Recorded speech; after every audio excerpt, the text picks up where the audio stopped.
सावन का पावन भुलाने का नहीं, लहसुन प्याज कोई खाने का नहीं। सावन का पावन भुलाने का नहीं, लहसुन प्याज कोई खाने का नहीं।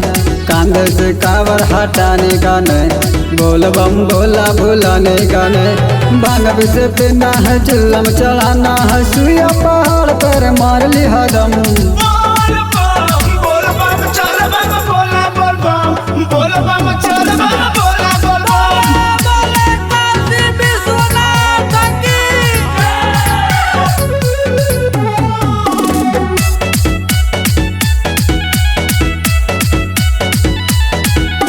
पैदल ही पार लगाना है जी, भोला नगरिया में जाना है जी।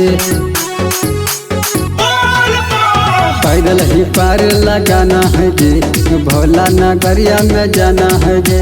बैजू नगर सबको जाने का भाई, जलवा उठाना भुलाने का ना। भांग पिस पीना है, चिल्लम चढ़ाना है, सुइया पहाड़ पर मार लिया दम।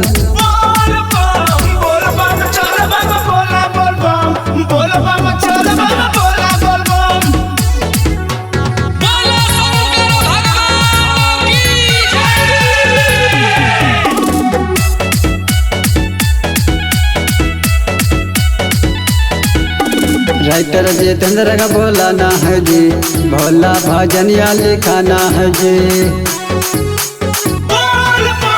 राइटर जितेंद्र का बोलाना है जी, भोला भजनिया लिखाना है जी। ज्वाला जी गीत कर रस गाना का मचाना है हुड़दंग।